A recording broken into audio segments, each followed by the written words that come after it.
처음으로 치료다운 치료를 경험하게 해줬던 의사 선생님.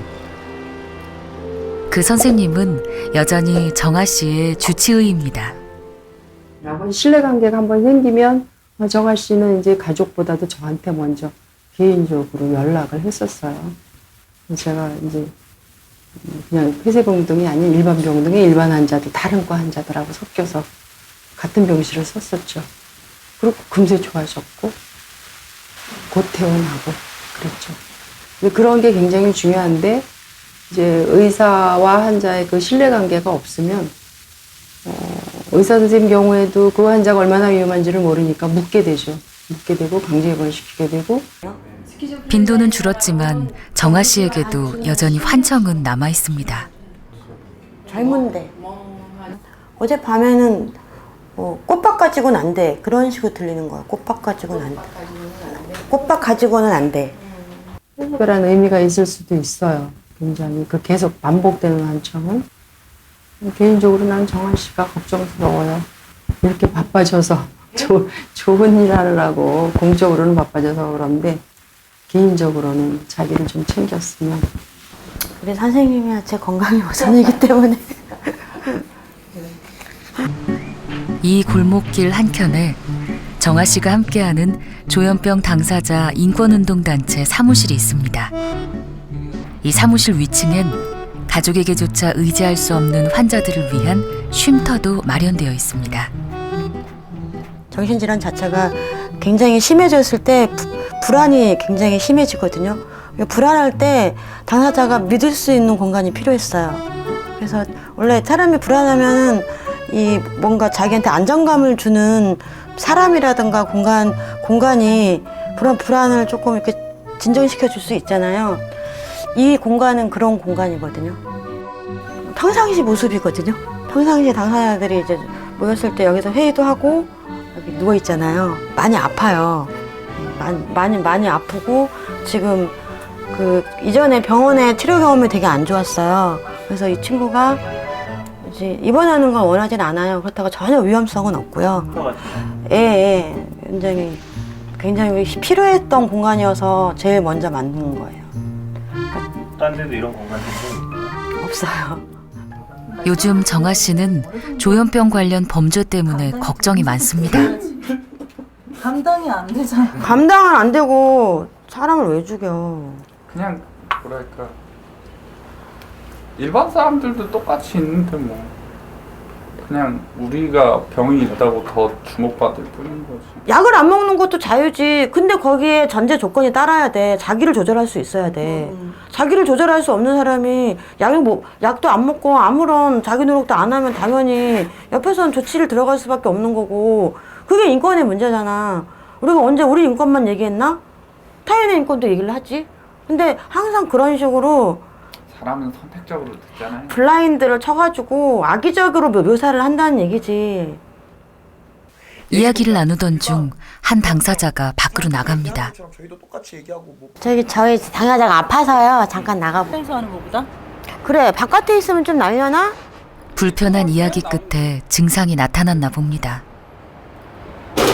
이제 이유 없는 아무런 얘기나 한다거나 상황 판단이 잘 안 되니까 흥분돼 있으니까 그래서 갑자기 화를 낸다거나 그러니까 그걸 제어하려고 하다 보니까 이제 좀 불안정한 상태였던 거죠. 이제 제어하려고 그러면 안 되니까 그리고 가만히 있기가 힘들더라고요. 그래서 나오신 거예요? 예. 그럴 때 그냥 이게 좀 더 심해지면 환청도 들려요. 그 짧은 순간에도 예, 좀 더 심해지면 환청환영까지 들려요. 병증이 다 틀려요. 사람마다. 네. 천인천색. 천사람이 만인만색. 급성기 때는 정말 조심해야 되거든요. 왜냐하면 진짜 중환자이기 때문에 급성기한테 환자한테 잘못을 해버리면 굉장히 후유증이 크게 남아요. 그게 제일 공격적인 성향을 보일 수도 있고. 급성기 환자 곁에 제일 신뢰하는 사람이 있어야 돼. 맞아요. 신뢰 없으면 그게 제일 중요해. 조현병은 시기별로 증상이 다르고 그에 따른 대처법도 다릅니다. 대인관계를 기피하고 여러 가지 사고 기능이 저하되는 초기 치료를 제대로 하지 못하면 급성기 때 위험해집니다. 일부이긴 하지만 공격적인 행동을 하게 될 수도 있습니다. 만성기가 되면 여러 기능이 전반적으로 저하됩니다. 사실 솔직히 말해서 그렇게 굉장히 그 폭력적인 환자도 한 3일만 약 쓰면 일단은 폭력성은 가라앉아요. 그래서 3일 후에 다시 면담을 하면 되죠. 급성기 증상 때문에 병원에 입원한 은정 씨 면회를 왔습니다. 요즘 정아 씨와 박 사무총장은 동료 당사자들을 지원하는 활동에 특히 신경을 쓰고 있습니다. 병원에 면회 오는 것도 지원 활동 중의 하나죠. 아이고 다행이네. 지금 환자분은 발병하신 지 얼마나 됐어요?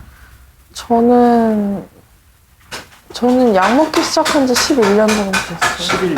네. 11년? 예. 그러면 몇 살 때부터 하셨어요? 14살 때. 14살 때부터? 네. 저는 그때 부모님 곁에 있을 때는 너무 연약하고 어리고 잘 모르는 그냥 학생이었기 때문에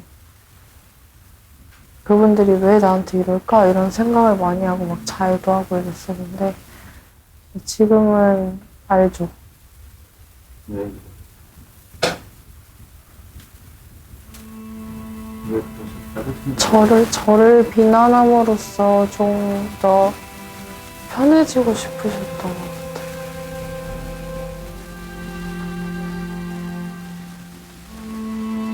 죄책감에서 자유롭고. 그리고 약간 당사자가 어떤 존재냐면 그 모순 안에서 스트레스를 흡수해버리는 사람이 돼요. 예. 그러니까 나머지 구성원은 상대적으로 당사자한테 원인을 전가해버리면 다른 사람들은 이렇게 뭐죠? 약간은 평화가 유지가 돼요. 이제 이게 사회로 확장이 되는 거죠. 예. 정신질환을 가진 사람들한테 개인의 문제로 던져버리면 되는 거예요.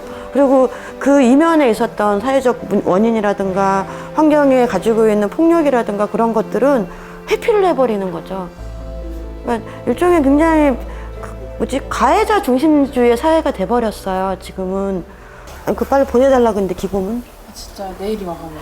내일이 마감은 아닌데. 환자지만 원고 독촉을 미룰 순 없습니다. 은정 씨는 파도손 홈페이지의 주요 필진 중에 한 명입니다. 되게 잘하거든요. 진짜 빨리 가야 하더라고. 500타잖아. 네. 천타라뇨, 천타예요.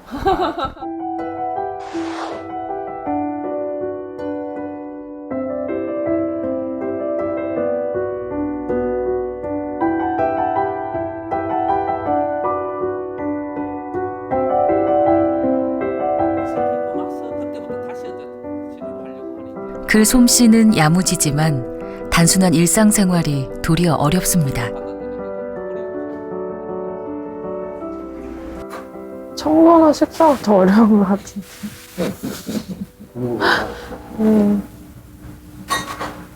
맨날 뭐 라면 먹고 인스턴트 먹고 누워있다가 뭐 글 쓸 때나 이럴 땐 신나갖고 막 쓰다가 다시 청소하려고 그러면 못하겠고 막 그러는데. 그게 그렇게 원활하게 돌아가지 않습니다. 청소를 하고 요리를 하고 빨래하는 것도 다 순서가 있는 거잖아요. 맞아요. 그 순서를 생각을 해내는 것도 되게 어려울 뿐만 아니라 원래 아프지 않을 때는 잘 하던 것도 이게 아프게 되면 뭐가 있냐면 이 뭐라 그러죠?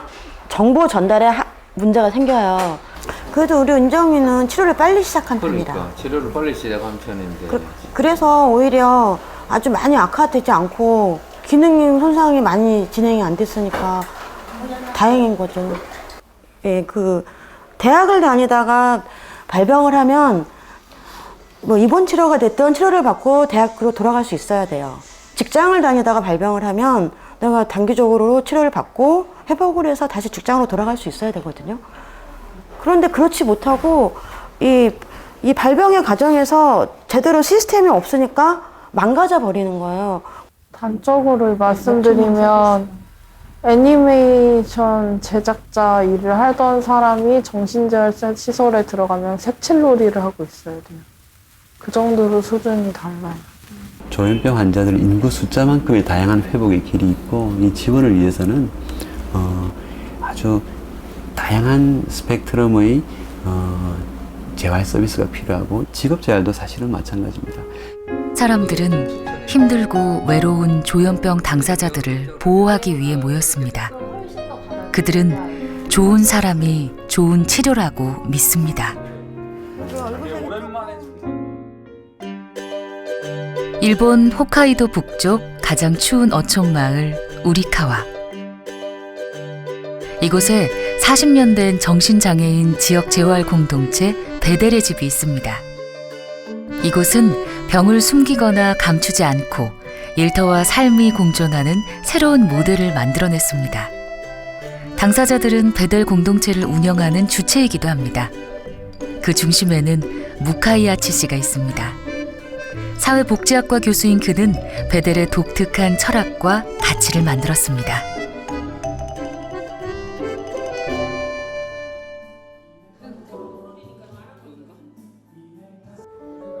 당사자 연구의 대가이기도 한 그는 벌써 13년째 한국에서 세미나를 합니다. 참여한 당사자들이 환청과 환시, 망상에 대한 질문을 쏟아냅니다. 예전에 맨 처음에 어릴 때 한청이 걸렸는데 한청이 누구 때려라, 누구를 욕해라 그랬어요. 집에서 때려 부시고 그랬어요. 한청이 누나하고 때려 부숴라 나한테 얘기를 하는 거예요 자꾸. 그 동안 하다가 9年の間そういうことがあって。で今はどうですか？ 지금 현재 몇 도세요? 지금 한청이 없어요. 고쳤다. 고쳤대요. 고쳤어요? 어떤 식으로 고치셨어요? 그 이마가 나타났다 소리 나오셨어요. 한청에 걸리면 밤 12시에 소리가 나잖아요. 그러면 문을 여는 거요. 아, 나 혼자 있구나. 또 근데 주위에 나 혼자 있구나. 아, 이거 한청이구나. いや素晴らしい。 무카이아치 씨는 환청과 현실을 구분하려는 노력을 응원해줍니다. 그러니까 예, 선호명이 반전 씨가 보이지 않는 그 감시자가 돼가지고 저를 아무것도 못하게 하고 너 같은 거 저기 쓸모없다고 하고 막 그런 소리를 많이 하거든요. 그래서 제가 저기 작년에도 얘기했지만 15년을 집에만 있었어요. 그 소리 때문에 아무것도 하지 말라고 해요 저한테. 어떻게 어떤 식으로 대처를 하는 どういうふうに対処したらいいのか。 30代の統合失調症の女性です。小学、10歳の男の子のお母さんでもあります。そのお母さんは女性は子供を蹴飛ばす癖がありました。そしたらその女性は実は黒い男が私に子供を蹴飛ばせということを指令してくる。じゃあその黒い男は今この会場にも来てますかって言ったら彼女はゆっくりと後ろを指さしました。先ほどと同じように私たちはその黒い男に一緒に来てくれてありがとうって拍手をしました。するといつも怒った顔をしている黒い男が初めてニコッと笑ったんですね。彼女は思い切ってその黒い男に対してなぜ私に子供を蹴ろというようなことを言うんですかっていうふうに勇気を出して尋ねてみました。そしたらその黒い男はこう言いました。僕寂しいんです。僕消えたくないんです。そうした時に彼女はこの黒い男は私の化身かもしれないと思ったんですね。以来彼女はその4人の声と常に対話をするようになりました。以来その声は蹴飛ばせということを言わなくなりました。 오늘 이들은 벗어나고 싶은 환시와 환청이 아픈 마음의 그림자일 수 있다는 걸 배웠습니다. 社会が生きづらくなると統合失調症の人たちの声は死ねとかお前はダメなやつだっていう攻撃的な声になりますし、非常に仲間が増えて非常にいい人間関係の中にいるとお前頑張ってるな、お前いいやつだぞっていう声に変わりますね。で特に統合失調症とかいう持つ人たちは社会の影響をとても受けやすいのでカナリアのような存在だと私は思ってますね。社会のいろんな歪みがその人に現れた時にはそれはその人の問題以上に社会はどう変わるべきかっていうふうに自分事として捉え直す発想がとても大事になってきてると思います。 행사가 끝나고 이들은 칠판에 내 안의 또 다른 나를 위해 위로의 말을 써봅니다. 그 말 속에 세상 사람들에게 듣고 싶은 이야기도 함께 담았습니다.